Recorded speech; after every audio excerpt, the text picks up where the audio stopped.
Nshuti bakunzi ba Kakisa TV, Kakisa 27 TV. Reka mbaye ikaze nitwa bavuga neza Jonathan. Nagira ngo uyu munsi tuganireho gatoya, Derika tuganirize. Baratubwira ko mu Burusiya uyu munsi bwarashweho nande. Ndege tugiye kuganiraho tudatinze no kureba uko ibindi bintu byifashe mu mwaka ya karere by'umwihariko mu ntambara ihanganishije Uburusiya na Ukraine. Derika Mugabo karibu cyane. Bakoze cyane. Iki gisasu cyaturutse he, cyagabwe nande, cyangije iki? Igisasu cyaturutse muri Ukraine mu ntara ya Odessa cyangwa se Odessa Oblast, kijya mu Burusiya inyuma gato y'ahitwa Mariupol, bahita ne bari Tagnarogog. Iryo zina niba ndivuze neza, ariko ni iruhande rw'iriya nyanja ya Baltic cyangwa se Baltic Sea. Akaba rero ari igisasu cyakoreshejwe ATACMS, za ntwaro Leta z'Ubumwe za Amerika, Ubwongereza n'abandi bahaye Ukraine, ndetse kikaba ari igisasu cyaguye ku kigo cya gisirikare.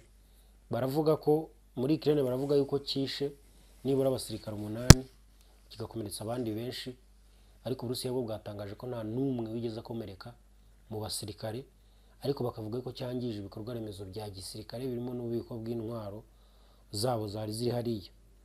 Mu isezerano rero Minisitiri w'Ingabo yatanze yavuze yuko iki gitero kigomba kuzishyurwa, ibyo bangije bagomba kuzishyura ibingana nabyo. Bivuze ngo nabo bazabagabaho igitero gihwanyije ubukana n'icyo babagabyeho. Ni ingabo rero za Ukraine zakigabye zikoresheje intwaro zahawe na Leta z'Ubumwe za Amerika ndetse n'Uburayi. Yego. Okay.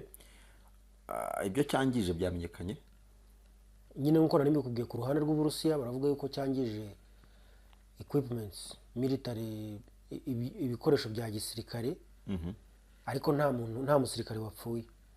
Hanyuma ku ruhande rwa Ukraine bo bakavuga yuko hapfuye abasirikare b'Uburusiya 8 ndetse kikangiza n'ibikoresho bya gisirikare. Yego. Nta Burusiya ntacyo bwatangaje kubijyanye no kubihorera. Bamaze kubivuga, bavuze yuko bagomba kuzihorera, bakihorera ibingana n'ibyo Ukraine yangije iwabo. Kuko nabonye ari Minisitiri w'Ingabo wabivugaga, avuga yuko ibyo Ukraine yakoze igomba kuzishyura igiciro neza kingana n'ibyo bangije, kuko yari arimo avuga yuko ako gace kitwa Tagnarog. Tagnarog ni agace nyine kari mu majyepfo y'igihugu cy'Uburusiya. Amajyepfo kubwo kubareba amajyepfo y'igihugu cy'Uburusiya ni haruguru gato y'igihugu cyitwa Georgia, iki kirimo imyigaragambyo, gifite umurwa mukuru Tbilisi. Minisiteri rero y'Ingabo mu Burusiya yavuze yuko byari ibisasu bya misile 6, 2 baziburijemo, 4 zikaba arizo zangije ibikorwa remezo. Ariko akavuga ko nta muntu wigeze apfa rwose, usibye inzu 2 zakoreragamo ikigo cya gisirikare cya hariya, ariko nta kindi kintu cyangiritse. Yego.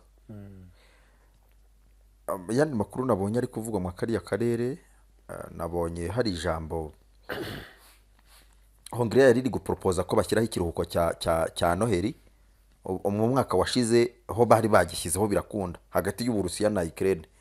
Hongria kuki uyu munsi ariyo yatanze iki gitekerezo ku kibirimo? Hongria ubusanzwe uriya mu Minisitiri w'Intebe Viktor Orban ntabwo yakunze kugaragara cyane nk'umuntu uri ku ruhande rw'igihugu cya Ukraine.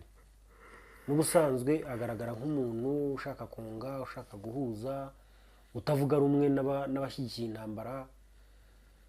Kuri inshuro rero kuba ari we waciye muri nojwi, ashobora kuba yabivuze nkawe cyangwa se akaba yabivuze mu nyungu z'abanya-Ukraine. Kuko buriya abanya-Ukraine ibyo batekereza na politike y'igihugu cyabo ibyo itekereza ntabwo bihuye. Ejo bundi nabonye amafoto cyangwa amashusho abasirikare, imiryango y'abasirikare bapfushije abana babo nyine ku rugamba barimo bashyingura, ariko bari barimo gutukana no kugaya leta ibyo yabakoreye, bavuga yuko bababajwe cyane no kuba barimo guhombera abana babo ku rugamba bazi neza ko badashobora gutsinda.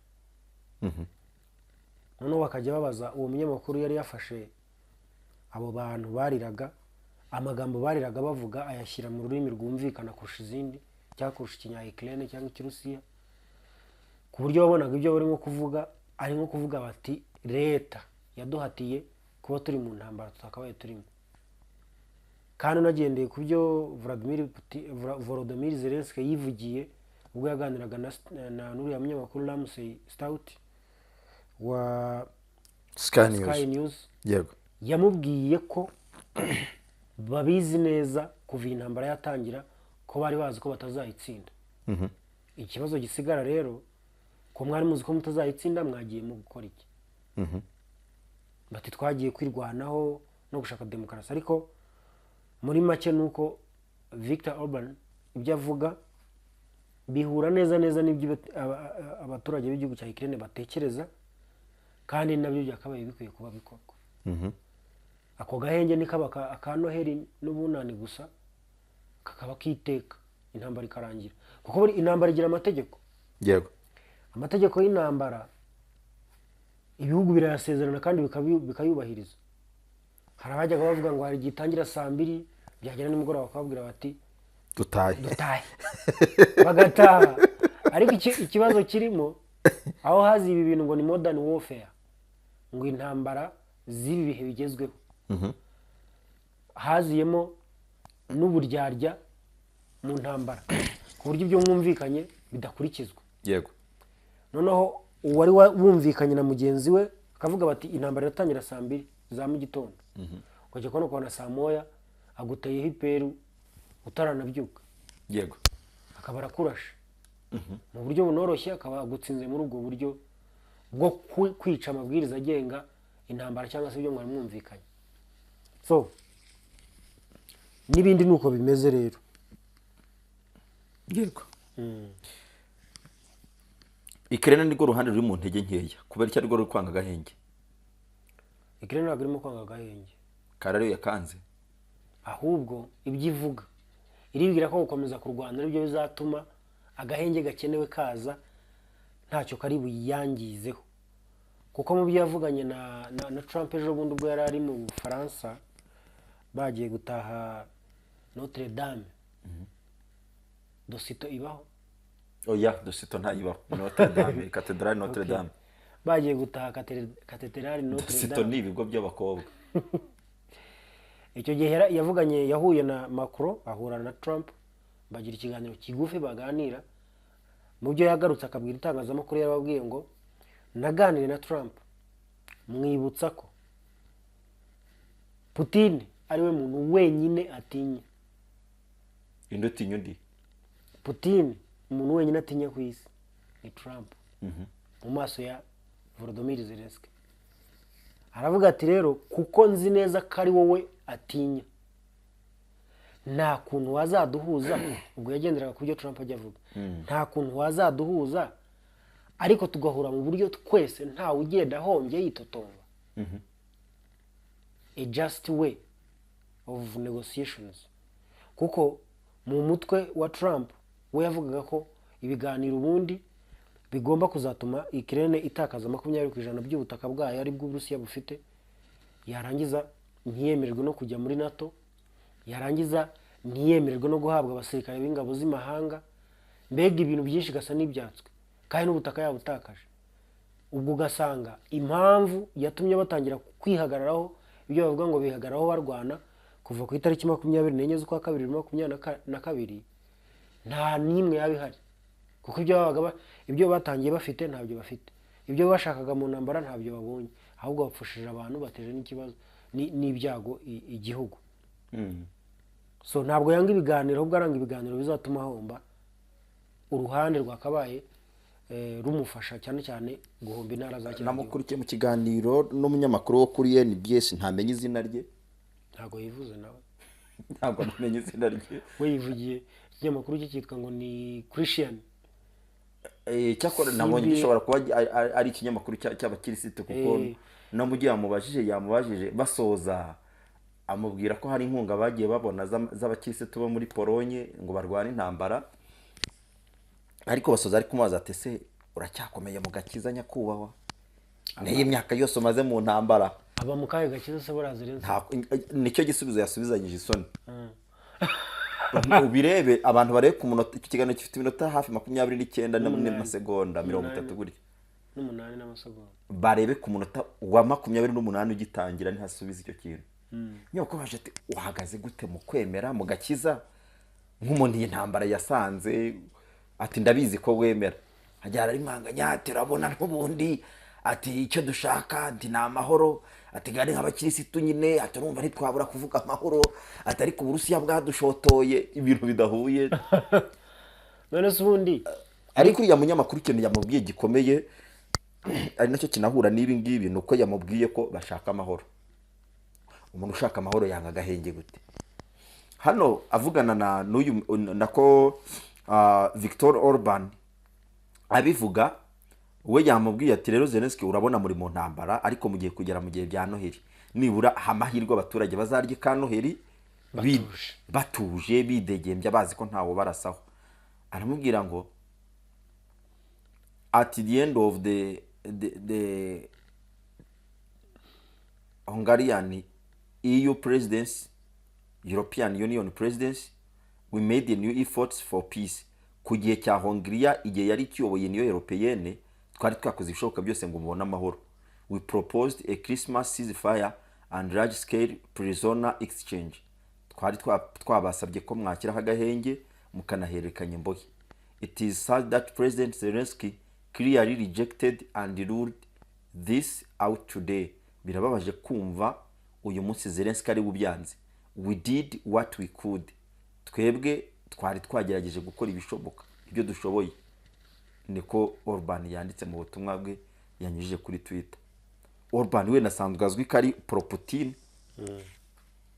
ariko hari watekereza ko hari na Putin wari ari yavugaga mu rurimi rw'ibyifuzo bya Putin. ubundi intambara uburyo imezemo ni ya ntambara igihugu cy'Uburusiya gihombamo bike ariko kidashaka no guhomba na bike. Igihugu cya Ukraine kigahomba byinshi ariko kikumva ntacyo bikibwiye. Yego. Niko ubundi intambara imeze. Zelensky niwe uhomba byinshi ariko ntacyo bimubwiye. Putin ahomba bike ariko kumva bikimubwiye cyane. Kumenya niko kibimubwiye. Uzanyere ku munsi numwe Volodymyr Zelensky yigeze ajya gusura ababyeyi b'abana baguye ku rugamba cyangwa abagore b'abagabo babo bapfiriye ku rugamba, abagabo bamugariye cyangwa abasirikare bamugariye ku rugamba, n'iryari n'umunsi numwe yari yifotoza ari kumwe n'abo bantu bameze gutyo. Ntawe ndabona. Ariko ucunga amashusho Putin kuva intambara yatangira yagiye agaragara ari kumwe n'abasirikare bavuye ku rugamba kuri misiyo, bano baba bahinduranya. Ariko twe tubona yambaye bya bintu byabo bambara agiye inde Zelensky abagiye ku mirongo y'urugamba, abajyanye n'abasirikare bazima. Turavuga barwanya urugamba batashye ari bazima cyangwa bapfuye, ngo tumubone yagiye guhamba cyangwa yagiye gusura abarwayi bari kwa muganga. Nk'uko ejo bundi Putin yabigenje, yagiye gusura abarwayi bari kwa muganga, ageze yasanga uwo bamanitse atagishobora guhagarara, baramukoreye ibintu bamumanika hejuru, n'uwo yaba ashaka kugenda bakabifite ukuntu babitwara nk'abatwara intuza. Yarashigaje umutwe wonyine wo kuvuga gusa. Ageze yarababwira ati uko byameze uko ariko kose byose bizasoza bigenze neza. Abeshye bigenze neza umuntu aramanitse bizagenda neza se bamumanure. Oya birani ku rugamba hanyuma mu rugo iwe urugamba rugira ibitambo. Ariko iyo umukuru w'igihugu akubwiye kuriya, uzarebe n'inaha ngaha abana b'abantu baba baraciye muri ibyo bibazo by'intambara n'iki, cyane cyane nk'urugamba ruba rwarabaye nk'urwo kubohora igihugu, ntago baguma gutyo. Hari ibintu bagomba kugenerwa bitabona n'abandi bantu batigeze babikora. N'abari rero nuko bigenda. Noneho umukuru w'igihugu yaje kubirebera, haba hagomba kuba harimo itandukaniro rikomeye ahubwo. Hari ijambo Zelensky yavuze, ni ijambo aherutse kuvuga, ariko ni inkuru ya Kyiv Independent yavuze ngo Ukraine will not trade young soldiers lives for better weapons. For better weapons. Bivuze yuko Ukraine itazemera gutanga ubuzima bw'abana bayo bakiri bato ngo bukore nk'intwaro zigezweho. yego Urumva ku itariki 3 n'itariki 4 z'ukwezi kwa 12 2024 habaye inama ya NATO. Ibihugu 32 byose biteranira i Buruseli mu Bubiligi. Baganira ku bintu byinshi, ariko icy'ingenzi ni ukubaho kwa NATO idasenyutse, ni no gutuma NATO ifasha Ukraine, byaba ari mu buryo bw'imibanire hagati ya NATO na Ukraine ndetse n'imibanire yo kuvuga ngo tuzane Ukraine muri NATO. Igitekerezo cya mbere cyari tuzane Ukraine muri NATO, bakirebamo basanga ni igitekerezo kitoroshye. Bahita bavuga bati noneho uriya Secretary General wa NATO Mark Rutte aravuga ati noneho icyo tugiye gukora, kuko ibyo kuzana Ukraine muri NATO bitarimo kwihutishwa, icyo tugiye gukora, tugiye gufata buri gihugu tukibwire gutegura vuba vuba. Bigeze kuvuga ko bagiye kohereza abasirikare 100,000 buri gihugu kigenda gitanga bacyo.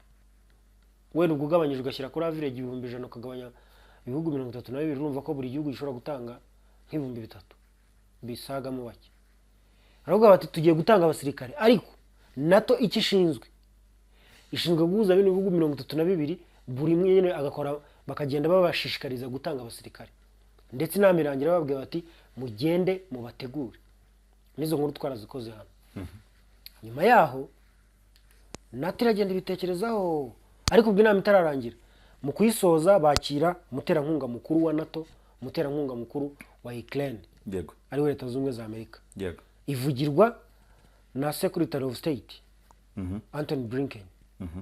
Anthony Blinken ajyaho aravuga turenda gushyira Ukraine, twatoye komite, iyo komite ishinzwe gukurikirana nabyo gushyira Ukraine muri NATO, turimo turashaka kubigira vuba vuba. Iyo komite bayahaye ibisabwa byose kugira ngo ishyire dufashe kumenya ibyo Ukraine ikeneye. None se ikeneye iki?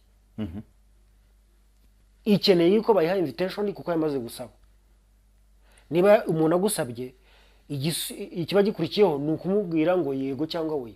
yego Ariko muri ibi miryango yo Ukraine yarasabye, imaze gusaba, ubu birasaba NATO kuyisubiza ibara uyibwira ngo vayo udusobanurire igituma wumva ushaka kuza muri NATO. yego Ariko simamya n'ikigoranye kirimo aho, ko bose barabyumva. yego Ahubwo mu gusoza nibwo Blinken yavuze ngo urabona ngo icyo tugiye gukora cya mbere ni ugufasha Ukraine mu buryo bw'amafaranga. Icya kabiri ni ugufata amafaranga aturuka mu mitungo y'Uburusiya iri muri Leta Zunze Ubumwe za Amerika ndetse n'Ubwongereza. Iyo mitungo barayifatiriye, bamaze kuyifrizinga, bafata amafaranga avuyemo, baravuga ngo bazajya bohereza Ukraine. Bakavuga yuko nibura buri mwaka hajya haboneka miliyari 50 z'amadolari ya Leta Zunze Ubumwe za Amerika. yego Ibyo barabikoze, barabyanzuye gutyo. Ariko umwanzuro wa nyuma, Blinken yasabye igihugu cya Leta Zunze Ubumwe yasabye igihugu cya Ukraine gukora ibishoboka byose kikagabanya imyaka y'abantu bajya mu gisirikare. Aramubwira ati imyaka y'abantu bajya mu gisirikare hariya muri Ukraine ni imyaka 25, kandi dukeneye abasirikare bato tuzatoza gukoresha ziriya mbunda, tuzigisha bakiri bato batarahitama imigongo. Rero ugomba kugabanya imyaka. Aho ngaho niho Zelensky yashingiye asubiza ibya Blinken, arakajwe n'ibintu bibiri. Icya mbere, bamusezeranyije intwaro ndetse baranazimuhaye, ariko avuga ko ari nke.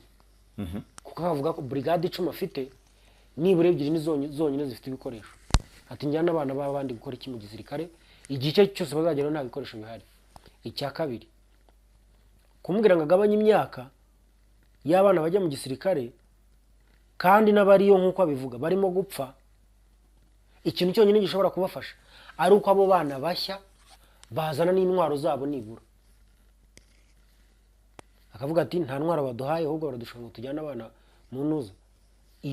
Iyo message nayo nubwo kabiri ayitanze yuko badushobora gutwara abana bo kujya gupfira mu ntambara gusa nta bikoresho bafite. Ati ikirere cyacu kirava, nta kintu kimwe dufite, none muragira ngo twohereze abana bacu kujya gukora icyari.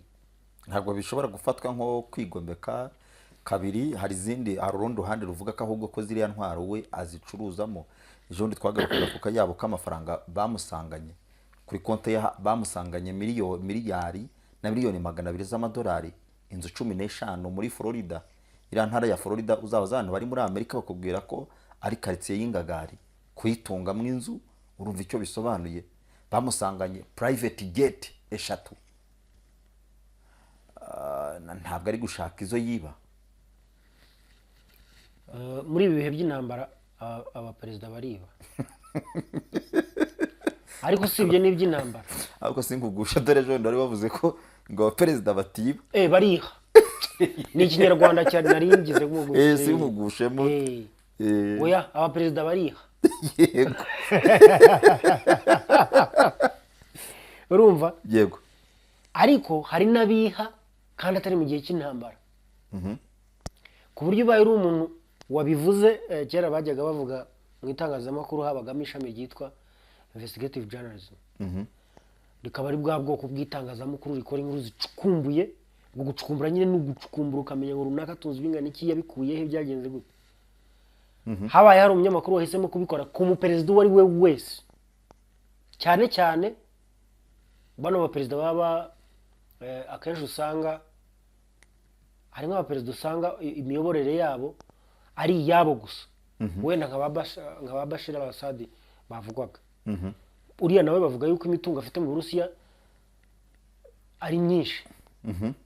So iyo ari wa muntu ari we final, nta wundi muntu bajya inama ngo babanze bumvikane ibintu bagiye gukora nuko bagomba kubikora.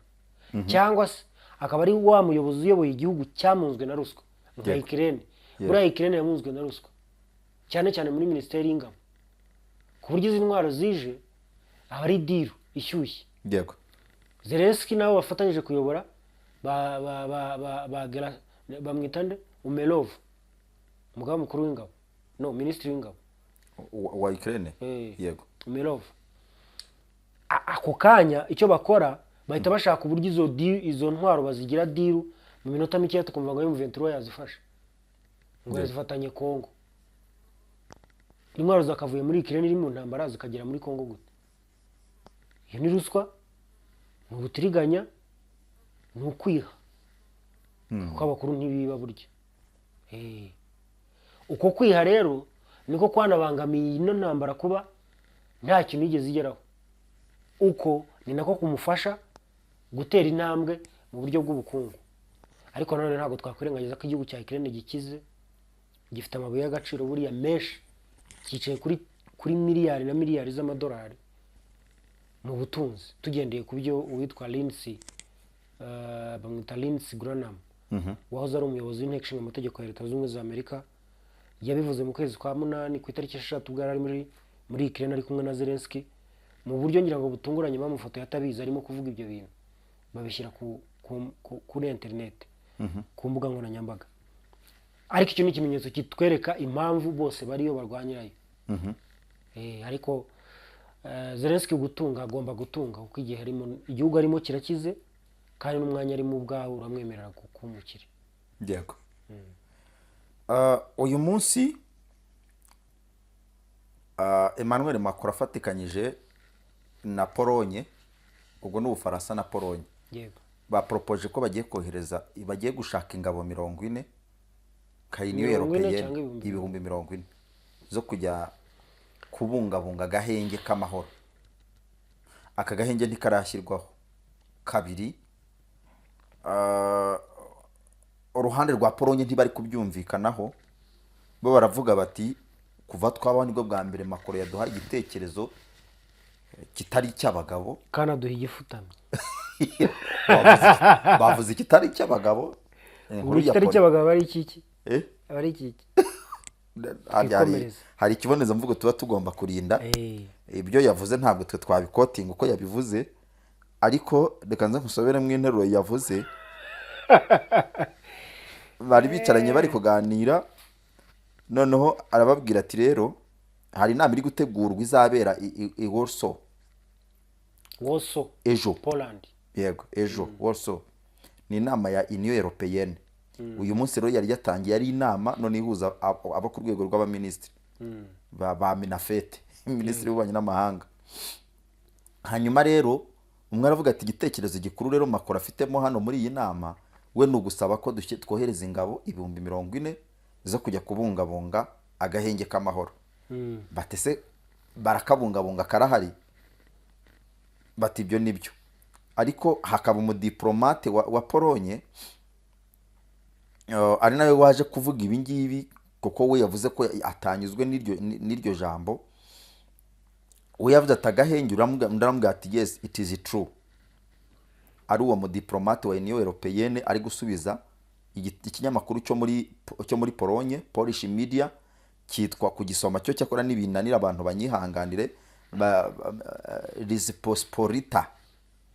Rzeczpospolita newspaper, ariko claiming that two countries were talking over potential of 40,000 strong peacekeeping force composed of troops from foreign countries. Ariko uriya mu diplomate amubwira, ariko aza kuza avuga ati this is not a formula that would allow us to take such decision. Ntabwo uburyo ari bw'iki cyemezo cyakavuyemo. ahantu igihugu bo bari kuvuga ko niba ari nabohereza ingabo nibitegekwe na Union Européenne cyangwa se NATO. Kuki tabitegeka? Ariko Union Européenne ntabwo ifite garanti yo gutegeka kohereza ingabo. Reka nkwereke, Poland iri hafi neza ya Ukraine. Kumenya ko iri hafi ya Ukraine, igabana na Ukraine mu burengerazuba bwa Ukraine, ikagabana n'igihugu cyitwa Belarus mu majyepfo ashyira uburengerazuba bw'igihugu cya Belarus. Kwa Lukashenko niho hateretse Oreshnik. Harya ni kwa Lukashenko? Okay. Muri Belarus niho hateretse Oreshnik. Harya kwa Orban ni hehe? Ni muri Hungariya. Okay. Hungariya yo iri hepfo gato yo ntakiriyo. Yose ko ari ku Burayi, buriya bayibara nk'abari ku Burayi. Ariko none sabandi bo ni hehe? Nabandi nabaho. Nyine Burayi bw'Uburasirazuba ariko uri no mu Burayi, nyine uri muri Union Européenne. Yego. Na Poland nuko, ariko yo yigeze izi icyo Burusiya bivuze. Si irimwo wa mudepite wavugije indoruse. You Biden, you go home. Go home. Yabwiraga Blinken. Ni Blinken nibyo. Yabwiraga Blinken namubwira ati taha rwose nta kintu tuzaniye na kimwe. Ni ibyago gusa. Kumenya ko ari ibyago, igihugu cy'Ubudage kigeze gutangaza yuko kigiye kohereza ingabo 800,000. Ende? Ubudage bwigeze gutangaza mu minsi yashize ko bigiye kohereza ingabo 800,000 muri ukwezi kwa 11. Ko zitagiye. Ni ukuvuga ngo ibihugu ntabwo bibuze ingabo, ahubwo Uburusiya burasaba iki? Tufate n'ubwirwa rwa Sergei Lavrov aganira nawe umunyamakuru utaka Carson w'umunyamerika, yaramubajije ati mwebwe kuri uyu murongo w'urugamba murasaba iki? Ko mwaje mugafata ubutaka bw'abandi, mwamara kubufata mugatanga amabwiriza yose bakaba bayararenzeho, murasaba iki? Atariko bayarenzeho tubaha gasupu. Twabanje kurashisha intwaro zisanzwe Iskanda ndetse n'izindi, tubona bakomeje gukora ibyo twababujije. Dukurayo umusogongero, turabasogongeza kuri Oreshnik. Take imvaho irambuye muzayisoma mu minsi izaza. Ubwo rero mu minsi iri imbere icyo tuzakora nuko tuzabongera ubundi butumwa. Yakoresheje ijambo ngo ubutumwa, ngo twabahaye ubutumwa twibwira ko bumvise, ariko niba koko batarabwumva turacyafite ubundi butumwa dushobora kubaha. Naho igihugu cya Ukraine, Uburusiya bugisaba ibintu bike. Mbere bwagisaba ibintu bike, ubu bugisaba ibintu byinshi. Ariko mu byo bose baravuga bati one, nta ngabo z'imahanga ku butaka bwa Ukraine.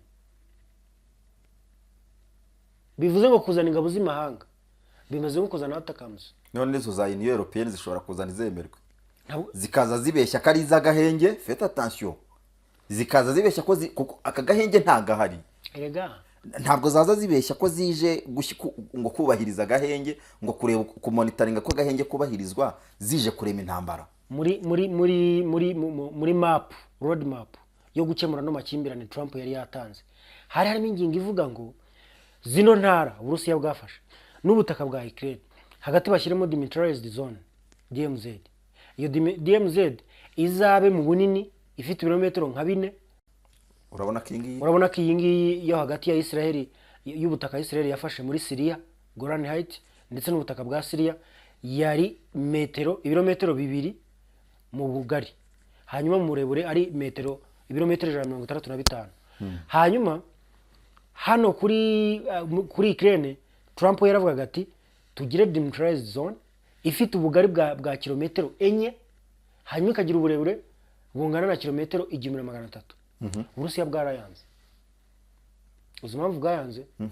Bwaravuze buti twebwe gushyiraho demilitarized zone ntacyo byari bitubwiye, ariko ibe ntanga bigira, kandi iyo demilitarized zone ntayibaho, ishyirwamo ingabo zitari iz'ibihugu bishyamiranye.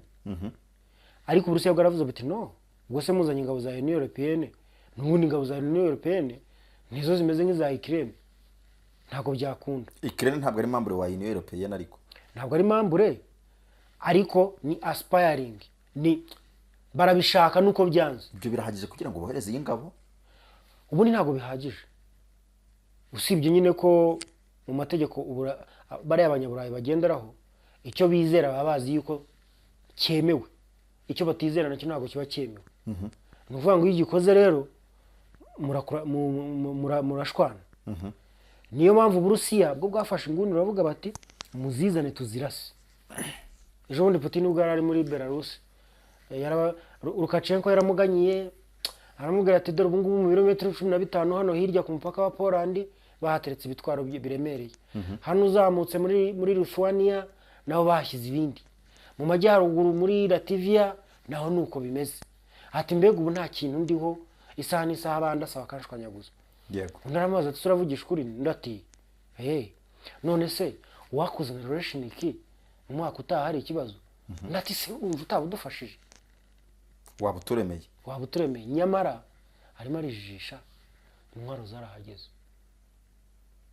Ejo twakoze ikiganiro hano twakigarutseho tugaruka ku mabanga, ku makuru y'ibanga yashyizwe hanze n'abantu babiri, igisirikare cya Ukraine gikora ku butasi ndetse n'igisirikare cya Leta Zunze Ubumwe za Amerika nacyo gikora mu butasi.